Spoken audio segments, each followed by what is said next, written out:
चलिए यहाँ पर हम डिफरेंट कीज़ की बात करेंगे, ठीक है। लास्ट टाइम ये कर चुके हैं। डिग्री ऑफ टेबल क्या होता है, कार्डिनलिटी ऑफ टेबल क्या होता है। डिग्री ऑफ टेबल क्या होता है, जितने नंबर ऑफ कॉलम्स होते हैं उसमें, ठीक है। कार्डिनलिटी जितने नंबर ऑफ रोज होंगी। एट्रीब्यूट जो टेबल हेडिंग होते हैं उनको एट्रीब्यूट बोलते हैं। टपल रो को हम टपल बोलते हैं, ठीक है। डाटा टाइप, हर एक का डाटा टाइप अलग अलग होता है। Yes yes concept of keys in relation each record must be unique. हर एक जो रिलेशन है उसमें हर एक जो रिकॉर्ड है, रिकॉर्ड किसको बोलते हैं, रो को ये एक रिकॉर्ड बोल सकते हैं, ठीक है। हर एक रिकॉर्ड क्या होना चाहिए, यूनिक होना चाहिए। तो उसको इंश्योर करने के लिए हम कुछ कांस्टेंट अप्लाई करते हैं टेबल के ऊपर, और वो कांस्टेंट कौन से हैं वो हम आज देखेंगे।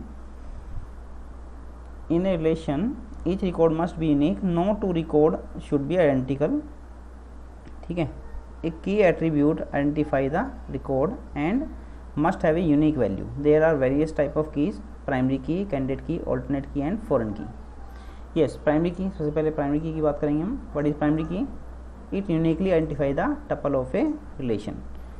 Uniquely identify करता है, ठीक है। 3-4 प्रॉपर्टी हैं इसकी, क्या क्या।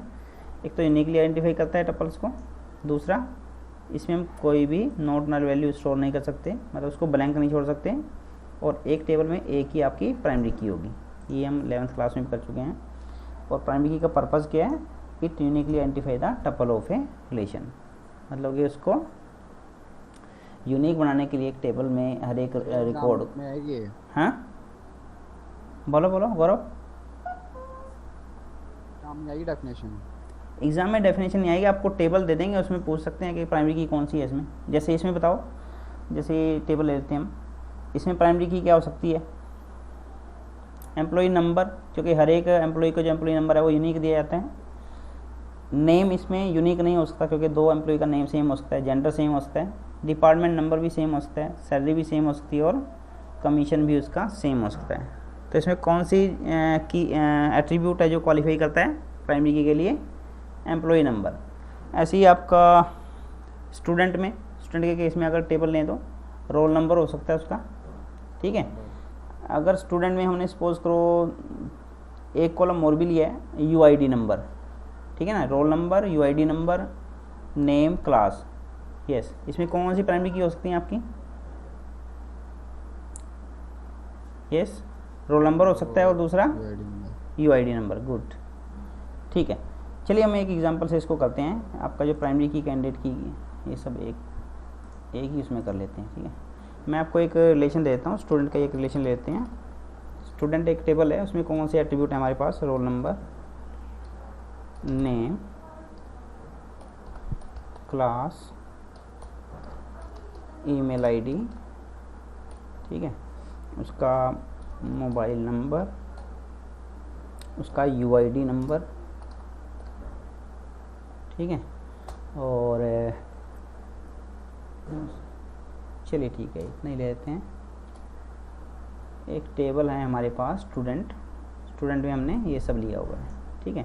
इसमें role number, name, class, email ID, mobile और यूआईडी। यस, इसमें जो है प्राइमरी की क्या क्या हो सकती हैं, पी के लिख लेता हूँ प्राइमरी की के लिए मैं। रोल नंबर हो सकता है, ठीक है। दूसरा, अगर यूआईडी सबका, यूआईडी तो अलग ही होता है सबका, यूनिक आईडी है ना, वो हो सकता है प्राइमरी की। ईमेल आईडी अगर सबका यूनिक है, ठीक है। मान लो एक क्लास में अगर 2 स्टूडेंट सपोज करो एक ही फैमिली से हैं, वो सेम ईमेल आईडी भी वो कर सकते हैं, शेयर कर सकते हैं। चलो ईमेल आईडी भी हम ले सकते हैं एज ए प्राइमरी की। और क्या हो सकता है, मोबाइल नंबर हो सकता है। चलिए, अगर वो यूनिक होगा हर एक स्टूडेंट का तो मोबाइल नंबर भी हो सकता है, ठीक है ना। तो इसमें क्या क्या आपके पास प्राइमरी की हो सकती हैं। रोल नंबर को एज ए प्राइमरी की यूज़ कर सकते हो आप, ईमेल आईडी को कर सकते हो, मोबाइल को कर सकते हो और यूआईडी को कर सकते हो, ठीक है। दीज आर ऑल द, ये क्वालिफाई करती हैं प्राइमरी की के लिए, ठीक है। अब ये जो जितनी भी की हैं जो प्राइमरी की के लिए क्वालिफाई करती हैं, उन सब के कम्बिनेशन को हम क्या बोलते हैं, कैंडिडेट की, ठीक है ना। कैंडिडेट की क्या होती है, ये पूरा एक सेट होता है, ठीक है ना, कीज़ का। और जैसे मोबाइल नंबर हो गया और रोल नंबर हो गया और क्या हो गया उनका, ईमेल आईडी हो गया, और केस में UID। देखिए जो जो भी आपकी प्राइमरी की के लिए क्वालिफाई कर सकती है एट्रीब्यूट, उसको हम किस में रखते हैं, कैंडिडेट की। कैंडिडेट की क्या हो गया, पूरा आपका एक सेट हो गया, जिसमें क्या होंगी, एट्रीब्यूट्स होंगे जो क्वालिफाई करते हैं प्राइमरी की के लिए। अब इसमें से किसी एक की को हम एज ए प्राइमरी की यूज़ कर सकते हैं। सपोज करो प्राइमरी की मैंने यूज़ कर लिया रोल नंबर को, ठीक है। अब इसमें से कैंडिडेट की में से प्राइमरी की निकाल देंगे तो आपके पास क्या बचेगा, ऑल्टरनेट की। ऑल्टरनेट की क्या हो जाएंगी इसमें, यस क्या बचेंगी ऑल्टरनेट की, बताइए। इसमें से हम मोबाइल, ईमेल, UID, बस इसमें से निकाल दो जो रोल नंबर है आपका, ठीक है ना। बाकी जो बचेगा आपके पास वो क्या है, ऑल्टरनेट की है। ऑल्टरनेट क्यों बोलते हैं इसको, ये ऑल्टरनेट है किसके लिए, प्राइमरी की के लिए, ठीक है। तीनों की हमने इसमें आपकी कवर कर ली हैं। कैंडिडेट की में सारी कीज़ होंगी, सारे एट्रीब्यूट होंगे जो क्वालिफाई करते हैं प्राइमरी की के लिए। प्राइमरी की में कोई एक एट्रीब्यूट इसमें से हम सेलेक्ट कर सकते हैं कैंडिडेट की में से। ऑल्टरनेट की क्या हो जाएगी, प्राइमरी की में से जितनी भी आपकी जो प्राइमरी कैंडिडेट की में से प्राइमरी की को रिमूव कर दो, जो बचेगा आपके पास ऑल्टरनेट की है। अब इसका जल्दी से डेफिनेशन देख लेते हैं। Candidate key, in a table there can be the more than one attribute which contains unique values. These columns are known as candidate key as they are candidate for primary key, जो हमने अभी discuss किया है, ठीक है। Among these database analyst select one as a primary key. अब इसमें से क्या करेगा, कैंडिडेट की में से डाटाबेस एनालिस्ट क्या करेगा, किसी एक की को as a primary key select कर लेगा, ठीक है ना। Based on the requirement like must contain unique values, compulsory entry and where maximum search is done. चलिए इसको कोई वो नहीं है। Alternate key, in case of multiple candidate key one of them will be selected as the primary key and rest of the columns will serve as the alternate key, ठीक है ना। A candidate की which is not a primary की is an alternate की। चलिए clear है सबको ये कीज़ का कॉन्सेप्ट। अल्टरनेट की सबसे पहले क्या हुआ, कैंडिडेट की, उसमें से हमने सेलेक्ट किया प्राइमरी की, और कैंडिडेट की में से प्राइमरी की को रिमूव कर लिया तो क्या बचेगा हमारे पास, ऑल्टरनेट की। नेक्स्ट आता है फॉरेन की। आप देख लेते हैं क्या पर्पज इसका, use to create a relationship between the two tables, ठीक है। दो टेबल के बीच में रिलेशन क्रिएट करने के लिए यूज होती है। It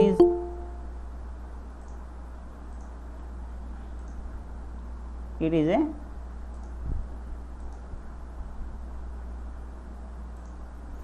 yes used to create the relationship between the two tables. It is a non key attribute whose value is derived from the primary key of another table. ये आपकी देखिए किस तरह की होती है, नॉन की एट्रीब्यूट, ठीक है ना, whose values is derived from the primary key of another table. Foreign key will column will for the value in the primary key of another table. इसको हम एक एग्जांपल से ही समझते हैं। देखिए हमारे पास दो रिलेशन है, एम्प्लॉई और डिपार्टमेंट।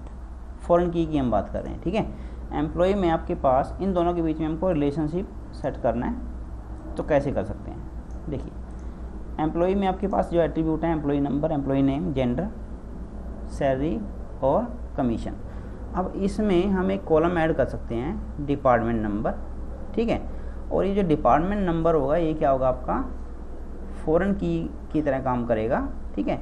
और डिपार्टमेंट नंबर में जो वैल्यू होंगी वो कहाँ से ड्राइव होंगी, फ्रॉम द प्राइमरी की ऑफ दिस डिपार्टमेंट रिलेशन, ठीक है ना। इन दोनों के बीच में हमने रिलेशनशिप सेटअप करना था, किस में, एम्प्लॉई और डिपार्टमेंट में। तो एम्प्लॉई में हमने क्या किया, एक कॉलम ऐड कर दिया डिपार्टमेंट नंबर, ठीक है। और डिपार्टमेंट नंबर में जो वैल्यूज़ आपकी ड्राइव होंगे वो कहाँ से होंगी, फ्रॉम द प्राइमरी की of another table called department, ठीक है। तो आपकी ये देखिए डिपार्टमेंट नंबर, ये जो की है फॉरेन की है, ये आपकी कैसी है, नॉन की एट्रीब्यूट है। इसका मीनिंग क्या है, फॉरेन की में जो वैल्यूज़ हैं वो रिपीट भी हो सकती हैं, ठीक है। और दूसरी प्रॉपर्टी क्या होगी इसकी, इसकी फॉरेन की, it drives the value from the primary की ऑफ अनदर टेबल, ठीक है। फॉरेन की drives the value from the primary की ऑफ अनदर टेबल। इतना पॉइंट क्लियर है, बोलिए। यस गौरव, सुकरियम, रक्षित, यस सर, ठीक है ना। देखिए बिल्कुल साफ साफ रिलेशन दिख रहा है। हमने क्या किया, डिपार्टमेंट नंबर इसमें ऐड कर दिया और ये क्या कर रहा है, कहाँ से वैल्यू उठा रहा है, प्राइमरी की ऑफ अनदर टेबल, और दूसरा टेबल कौन सा है वो डिपार्टमेंट। और ये आपका कैसा होता है, फॉरेन की नॉन की एट्रीब्यूट है, इसमें वैल्यू रिपीट हो सकती हैं, ठीक, और जो भी प्रॉपर्टी है इसकी नल भी हो सकती है इसमें वैल्यू, ठीक है ना। रेफरेंशियल इंटीग्रिटी कांस्टेंट, अब ये एक बहुत इंपॉर्टेंट चीज़ होती है, yes, use to ensure relationship between the records in the related table are valid and user don't accidentally delete और चेंज द रिलेटेड डाटा। अब इसका मीनिंग क्या होता है, देखिए यहाँ पर रेफरेंशियल इंटीग्रिटी किसको बोल रहे हैं हम, इसी को बोल रहे हैं कि जो आपका फॉरेन की है ये किसको रेफर कर रही है, प्राइमरी की ऑफ अनदर टेबल। तो यहाँ पर जितनी वैल्यूज़ होंगी वो आपकी कहाँ से आएंगी, प्राइमरी की ऑफ अनदर टेबल, ठीक है। और यहाँ पर सपोज करो आप किसी एक रिकॉर्ड को डिलीट करते हो, इसको आप डिलीट कर देते हो रिकॉर्ड को, ठीक है, यस, ये आपने डिपार्टमेंट नंबर 30 को डिलीट कर दिया है, उस केस में क्या हो जाएगा, यस, इसमें से भी जितना भी डाटा है आपका इससे रिलेटेड वो आपका सारा का सारा क्या हो जाना चाहिए। देखो आपने क्या किया, इसमें से एक डिपार्टमेंट, कौन सा डिपार्टमेंट नंबर है 30, इसको रिमूव किया, तो ये इसके साथ पूरा आपका कंपैटिबल होना चाहिए, ठीक है ना, पूरा इससे मैच खाना चाहिए, ठीक है ना। तो इसमें जितने भी रोज़ होंगी जहाँ पर 30 डिपार्टमेंट लिखा हुआ है वो सारी की सारी भी आपको रिमूव करनी पड़ेगी, ताकि आपको जो डाटा है दोनों टेबल में कंसिस्टेंट रहे। इसको हम क्या बोलते हैं, referential integrity. It is use to ensure relationship between the records in the related table are valid, ठीक है ना। वैलिड कब होगा, जब दोनों में आपका जो डाटा है वो सेम रहेगा। इसमें सपोज करो डिपार्टमेंट नंबर 30 अगर आपने हटा दिया तो यहाँ से भी आपका सारी की सारी जितनी भी रोज़ हैं जहाँ 30 लिखा हुआ है वो सारी की सारी रिमूव हो जानी चाहिए, अदरवाइज जो डाटा है वो कैसा रहेगा, इनवैलिड हो जाएगा। क्योंकि यहाँ पर तो हम 30 दिखा रहे हैं, इसका मतलब क्या है, वो डिपार्टमेंट नंबर 30 एग्जिस्ट करता है, और यहाँ से हमने ओरिजिनल टेबल जो पेरेंट टेबल है उसमें से 30 डिपार्टमेंट नंबर को रिमूव कर दिया है, तो डाटा इनवैलिड हो जाएगा ना, तो data must be valid. Yes, used to ensure relationship between the records in the related table are valid and user don't accidentally delete or change the related data. Referential integrity can be applied when master tables column in a primary key, master tables column is a primary key, ठीक है ना, जहाँ से हम foreign की values उठा रहे हैं, ठीक है, वो क्या होना चाहिए, दूसरा जो टेबल है जिसको रेफ़र कर रहे हैं उसमें वो प्राइमरी की होना चाहिए, ठीक है ना। मेन बात है कि फॉरेन की वैल्यू जो है ना कहाँ से ड्राइव होनी चाहिए, प्राइमरी की ऑफ अनदर टेबल से, और has a unique index.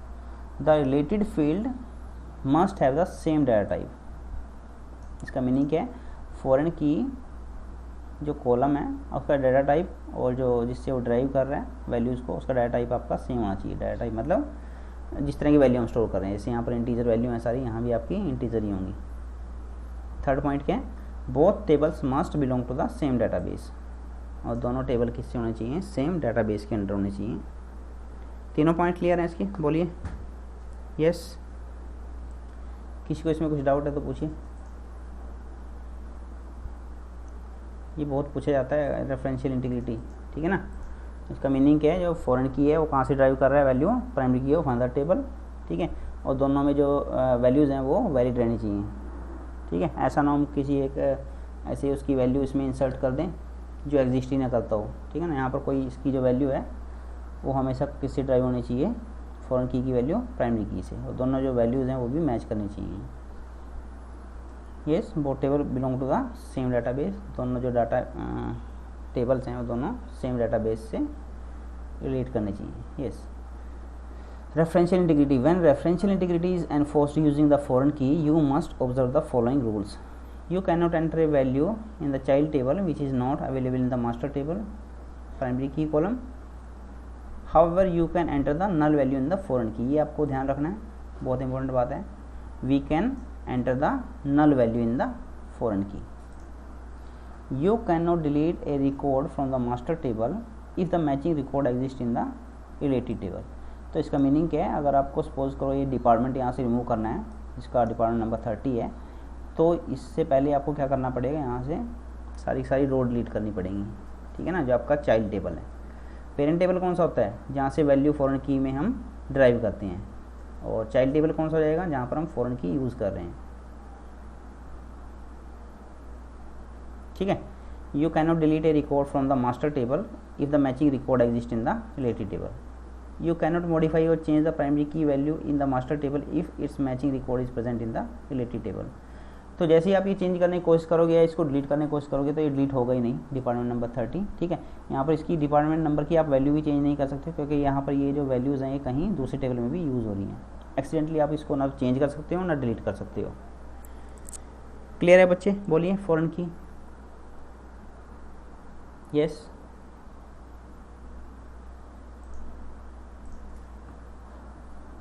Yes Arul, clear है बच्चे।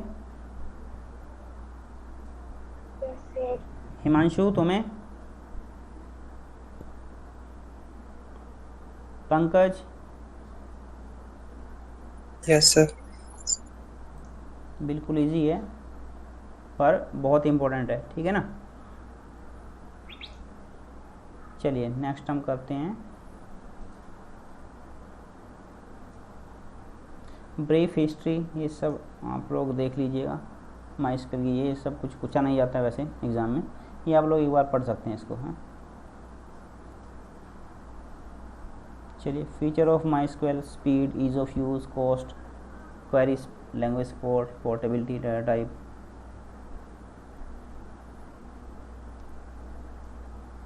ये सब आप लोग एक बार पढ़ लेंगे तो क्लियर हो जाएगा। ये आपका स्क्रीन है माइस्क्वेल का, जहाँ पर आप प्रोग्राम लिख सकते हो। ठीक है,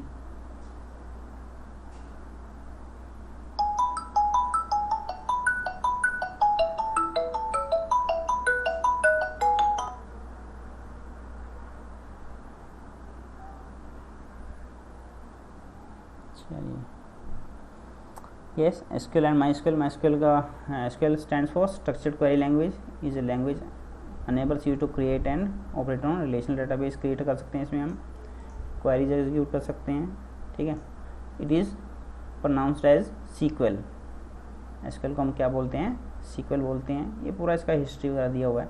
मेन बात है हमारे पास जो मेन पूछा जाएगा ये है processing capability of SQL, processing capability of sequel. ठीक है ना, सीक्वेल बोलते हैं इसको हम। यस, अब इसमें हमारे पास डिफरेंट टाइप की लैंग्वेजेस हैं, उसके बारे में बात करेंगे हम। फर्स्ट है आपके पास DDL। DDL का मीनिंग क्या है, डाटा डेफिनेशन लैंग्वेज। मतलब सीक्वेल में जितनी भी कमांड्स हैं वो इनमें से किसी ना किसी एक कैटेगरी में आपके पास मिलेंगी। ठीक है ना, जितनी भी कमांड्स उसमें हैं वो या तो DDL में आपके पास होंगी, या DML का पार्ट होंगी, या ट्रांजैक्शन कंट्रोल लैंग्वेज का पार्ट होंगी। ठीक है, ठीक है, इसमें से किसी ना किसी एक लैंग्वेज का वो पार्ट होगी सीक्वेल में जितनी भी आप कमांड्स करते हो। ठीक है, रेडीमेड कमांड्स हैं इसमें। यस, फर्स्ट है data definition language, data manipulation language और transaction control language. Embedded DML हो सकती है, व्यू, ऑथराइजेशन, इंटीग्रिटी।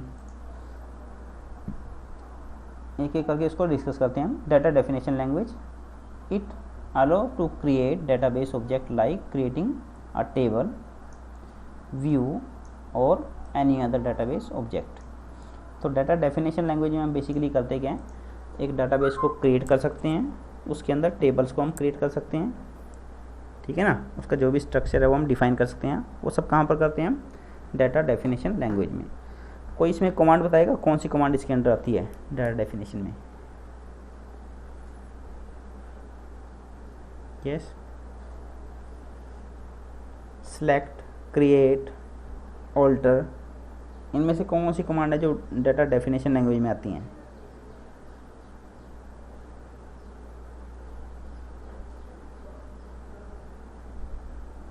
बताओ।